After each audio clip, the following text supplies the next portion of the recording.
오늘 주신 하나님의 말씀은 요한복음 12장 9절에서 19절까지 말씀입니다. 같이 봉독하겠습니다. 유대인의 큰 무리가 예수께서 여기 계신 줄을 알고 오니 이는 예수만 보기 위함이 아니요 죽은 자 가운데서 살리신 나사로도 보려 함이로라. 대제사장들이 나사로까지 죽이려고 모의하니 나사로 때문에 많은 유대인이 가서 예수를 믿음이로라.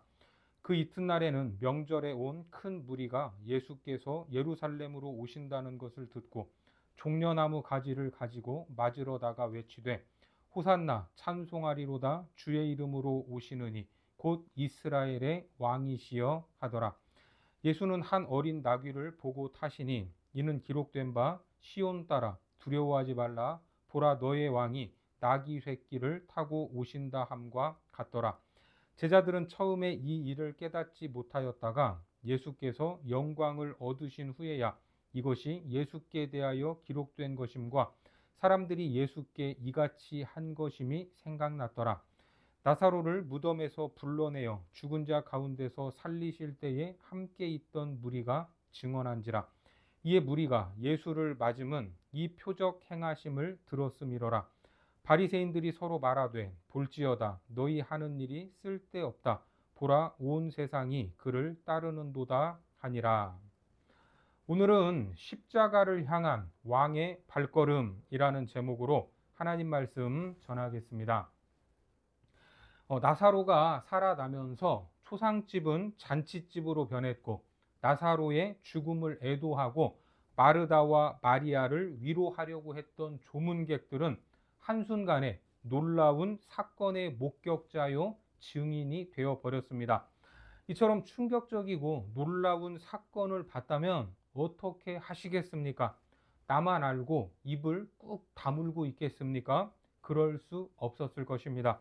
누구라도 만나면 그 이야기를 하고 싶지 않겠습니까? 당장 자기 가족들에게 그 사건을 알렸을 것입니다. 나사로가 살아났다.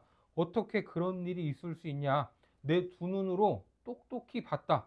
나만 본 것이 아니다. 이처럼 흥분해서 가족은 물론 만나는 사람마다 자기가 본 것을 말했을 겁니다.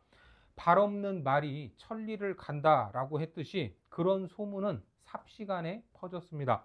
그래서 어떤 일이 일어납니까? 본문 9절에 보면 유대인의 큰 무리가 예수께서 여기 계신 줄을 알고 오니 이는 예수만 보기 위함이 아니요 죽은 자 가운데서 살리신 나사로도 보려 함이로라. 유대인의 큰 무리, 여기저기서 많은 사람들이 몰려왔던 것입니다. 그 놀라운 일을 행하신 예수도 궁금했고 죽었다가 살아났다고 하는 나사로도 보고 싶었던 것입니다. 더군다나 유월절이 가까이 와서 예루살렘으로 사람들이 모여들고 있었는데 그런 순례자들도 소문을 듣고 왔던 것입니다. 예루살렘에서 베다니가 가깝지 않습니까? 이처럼 예수님의 인기가 솟구치면서 사람들의 시선이 예수님께로 몰리는 것을 가만두고 볼 수 없었던 사람들, 그들이 있었죠. 그게 누굽니까? 당시의 기득권 세력이었습니다. 그런데 이런 나사로가 살아나는 이 사건까지 벌어지니까 대제사장들도 가만히 있을 수 없었습니다.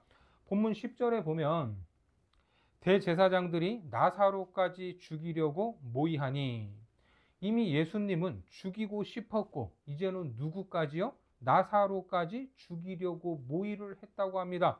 왜 그렇습니까? 나사로는 죽었다가 살아났기 때문에 나사로를 볼 때마다 누가 생각나겠습니까? 그렇습니다. 예수님이 생각나기 때문입니다. 그 존재 자체가 이제는 예수님과 뗄래야 뗄 수 없는 그런 존재가 되었던 겁니다. 그래서 죽었다가 살아난 나사로까지도 자기들을 위협하는 요인으로 여기고 다시 죽이고자 했던 겁니다. 여러분 어떻습니까? 참으로 아이러니한 일이 아닙니까? 대제사장은 하나님과 인간 사이에서 중보자 역할을 하는 사람입니다. 말 그대로 생명을 복돋아주고 풍요롭게 해주고 죽음으로 가는 사람들을 생명으로 인도해야 할 그런 역할에 있는데 죽었다가 다시 살아난 사람을 또다시 죽이려고 했던 겁니다. 그 명분은 유대교라는 체제의 보장과 민족의 안녕이었습니다. 하지만 그 속내가 뭡니까? 자기들의 이권이 침해당할 위기에 놓여 있었기 때문에 그게 누구든 다 죽이고 싶었던 것입니다. 우리가 잘 알듯이 예수님이 십자가에 달리시던 순간에 성전의 휘장이 찢어졌습니다. 마가복음 15장 37절에 예수께서 큰 소리를 지르시고 숨지시니라. 이에 성소 휘장이 위로부터 아래까지 찢어져 둘이 되니라. 성소의 휘장이 찢어졌다는 것은 지성소를 향해 가는데 장애가 없어졌다는 말입니다. 예수 그리스도께서 대제사장으로서 스스로 제물이 되어 완전한 제사를 드렸기 때문에 가능한 겁니다. 다시 말해 그동안 이어져 오던 성전의 모든 시스템은 끝이 난 것입니다. 더 이상 짐승의 제사를 필요로 하지 않습니다. 더 이상 대제사장도 필요가 없는 것입니다. 전까지 성전의 모습은 어떤 모습이었습니까? 제사장이라는 직책과 짐승 제사를 이유로 그 사이에서 이득을 취하고 있었습니다. 만민이 기도해야 할 집이었는데 그곳이 강도의 소굴로 변하지 않았습니까? 누가복음 19장 46절에 그들에게 이르시되 기록된 바 내 집은 기도하는 집이 되리라 하였거늘 너희는 강도의 소굴을 만들었도다 하시니라. 강도의 소굴은 생명이 아닌 이익의 논리가, 돈의 논리가 지배하는 곳입니다. 하지만 교회는 이익을 위해서 움직여서는 안 되죠. 교회가 이익을 따라 움직이게 된다면 그곳은 더 이상 교회일 수 없을 겁니다. 그저 주님이 지적하셨던 것처럼 강도의 소굴일 뿐입니다. 그래서 우리는 교회는 항상 무엇을 중심으로 이익이나 돈이 아닌 생명 중심으로 움직여야 합니다. 명분이 아닌 생명을 선택해야 하는 것입니다. 하지만 대제사장은 예수님뿐만 아니라 예수님을 생각나게 하는 나사로까지 죽이려고 하면서 자기 기득권을 지키고자 했던 겁니다. 어떻게든 사람들의 시선이 예수님께로 향하지 않도록 발버둥을 치고 있었지만 다시 살아난 나사로를 보면서 많은 유대인들은 예수님을 믿게 되었다 이렇게 말씀하고 있습니다. 본문 11절입니다. 나사로 때문에 많은 유대인이 가서 예수를 믿음이로라. 그렇게 나사로 집에 있었던 이제 이 잔치는 끝이 나고 다음 날 예수님은 예루살렘으로 향하십니다. 계속해서 12절에 그 이튿날에는 명절에 온 큰 무리가 예수께서 예루살렘으로 오신다는 것을 듣고 많은 사람들이 예수님을 믿었고 예수님이 예루살렘으로 입성하신다는 소식에 더 많은 사람들이 몰려들었습니다. 물을 포도주로 바꾸신 분, 보리떡 5개와 물고기 2마리로 5,000명을 먹이신 분, 죽은 나사로를 살리신 그분이 예루살렘으로 오신다라는 이 소식에 6월절에 예루살렘으로 몰려든 많은 인파들로 인해 떠들썩했던 겁니다. 그리고 예수님을 환영하기 위해 종려나무 가지를 들고 맞이했습니다. 본문 13절에 보니까 종려나무 가지를 가지고 맞으러 나가 외치되 호산나 찬송하리로다 주의 이름으로 오시느니 곧 이스라엘의 왕이시여 하더라. 종려나무는 대추 야자 나무죠. 의로운 삶, 생명력, 그리고 영광스러운 승리를 상징합니다. 요한계시록 7장 9절에도 보면 2일 후에 내가 보니 각 나라와 족속과 백성과 방언에서 아무도 능히 셀 수 없는 큰 무리가 나와 흰옷을 입고 손에 종려 가지를 들고 보좌 앞과 어린 양 앞에 서서, 그러니까 6월절 순례자들이 종려나무 가지를 흔들면서 흥분하는 이유가 무엇입니까? 바로 예수님이 자기들의 꿈, 민족적인 꿈을 이루실 메시아다라고 생각을 했기 때문입니다. 호산나 찬송하리로다. 이게 무슨 뜻입니까? 구원하소서, 도와주소서.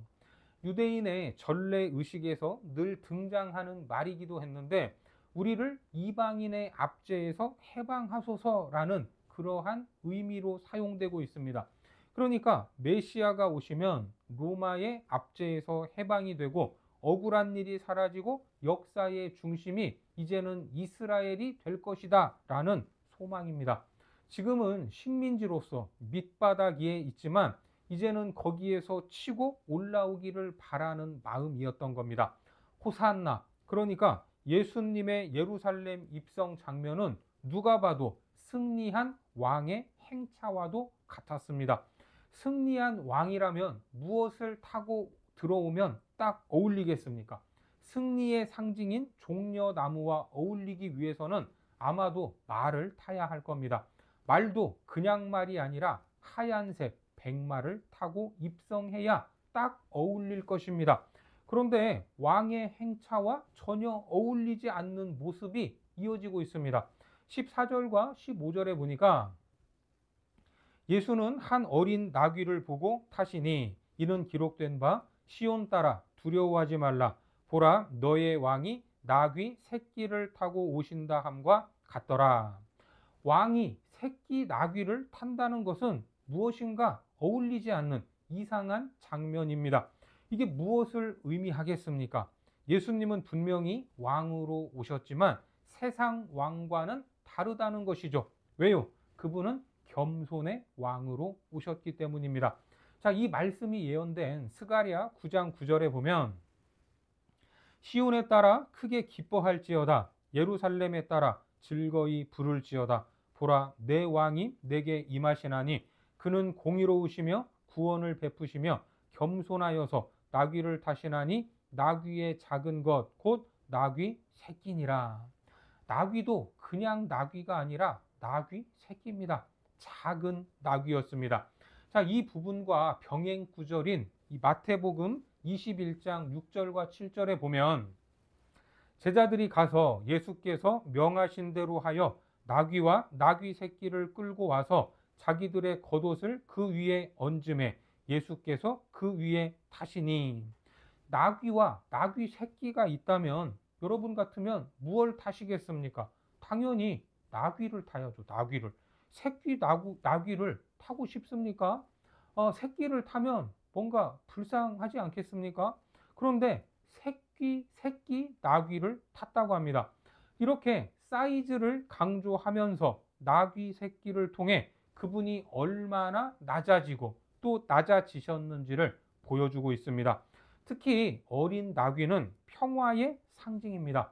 여러분들 나귀가 걷는 모습을 보면 참으로 느긋하죠.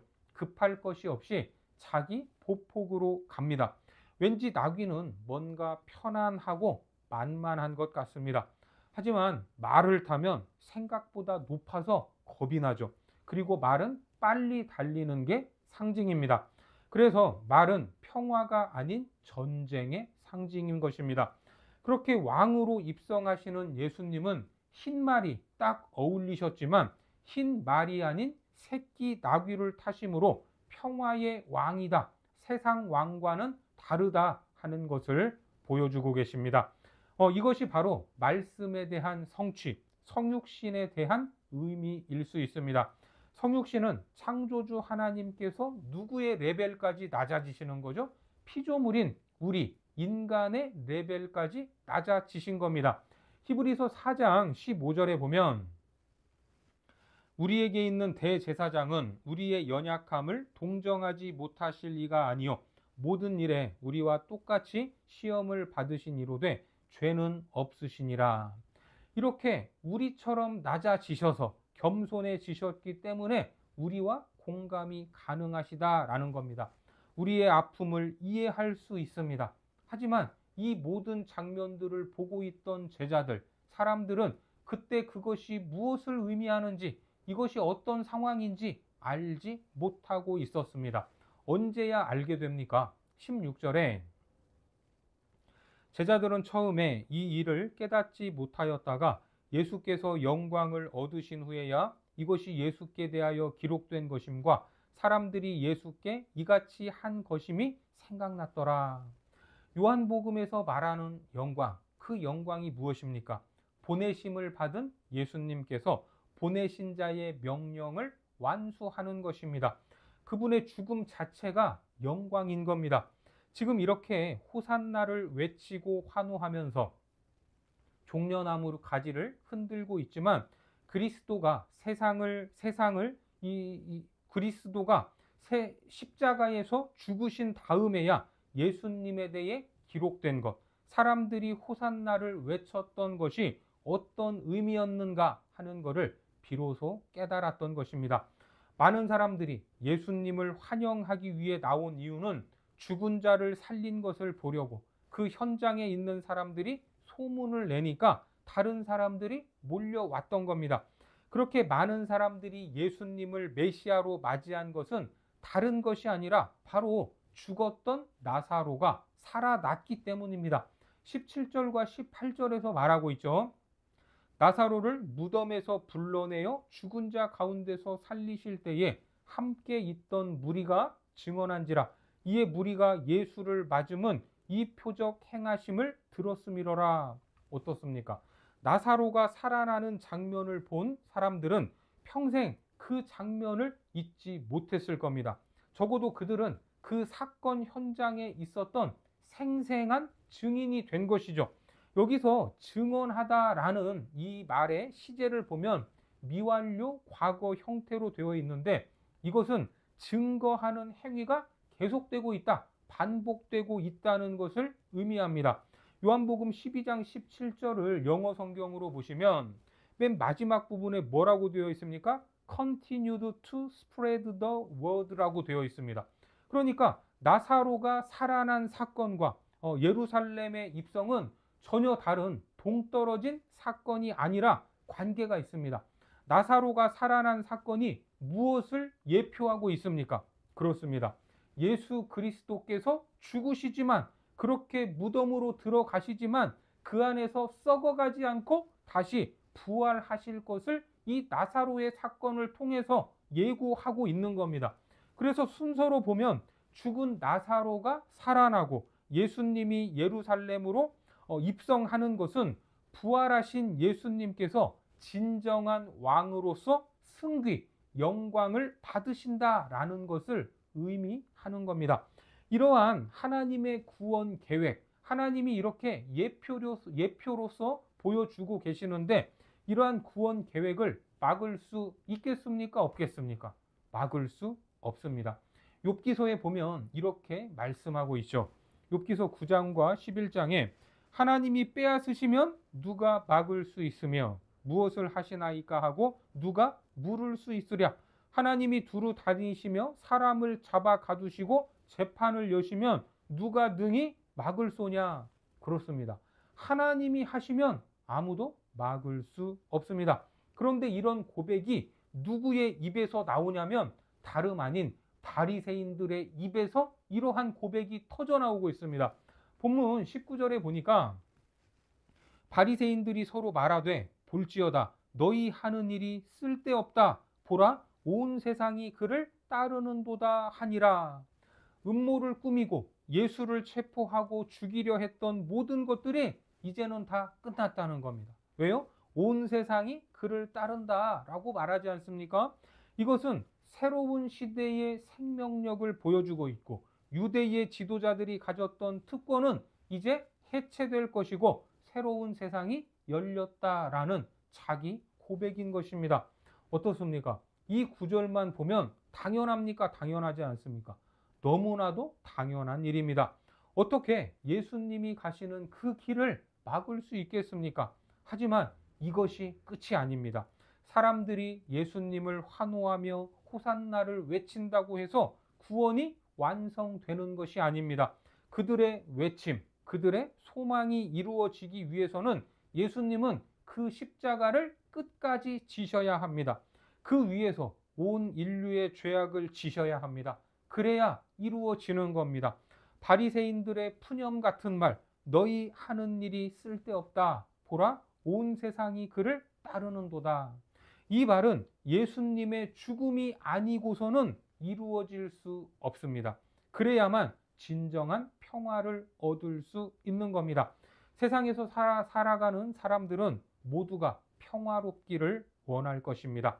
하지만 평화로운 일상을 누리는 것은 쉬운 것 같으면서도 결코 쉽지 않습니다. 세상은 언제나 소란스럽죠. 우리의 삶도 변화무쌍하고 언제 어디서 무슨 일이 터질지 모를 아슬아슬한 순간의 연속입니다. 오늘날 우리가 누리는 평화로운 일상이 있다면 그것은 반드시 누군가의 희생이 있었기 때문에 가능하다는 것을 알아야 합니다. 오늘 많은 무리들이 예수님에 대한 소문을 듣고 몰려들었지만 그들의 소원과 예수님의 목적은 달랐습니다. 세상은 예수님을 전쟁에서 승리한 왕, 이스라엘을 통치할 세상적인 왕이 되기를 원했지만 오히려 새끼 나귀를 타셨고, 세상은 강력한 힘을 원했지만 예수님은 무력한 십자가를 향하여 한 걸음씩 나아가고 계셨습니다. 그 예수님이 가신 길을 따라 우리도 겸손하기를 바랍니다. 주님이 주신 십자가를 지고 내가 가야 할 그 길, 예수님이 가신 길을 묵묵히 따라가기 바랍니다. 그래서 우리 삶에 세상적인 욕심이 아닌 하늘의 뜻이 이루어지고 하나님이 주시는 평강 가운데 거하는 거룩한 백성들이 되시기를 주님의 이름으로 축원합니다. 기도하겠습니다. 하나님, 우리가 예수님이 가신 길을 간다고 하면서도 여전히 세상적인 욕심과 가치관을 따라갈 때가 있음을 고백합니다. 사람들의 환호와 함성에도 불구하고 새끼 나귀를 타신 주님의 모습을 따라 우리도 늘 겸손하게 하여 주옵소서. 그리하여 우리의 삶에 하나님의 뜻이 이루어지고 세상이 알 수 없는 하늘의 평강 가운데 거하는 복된 삶으로 인도하여 주옵소서. 예수님의 이름으로 기도드립니다. 아멘.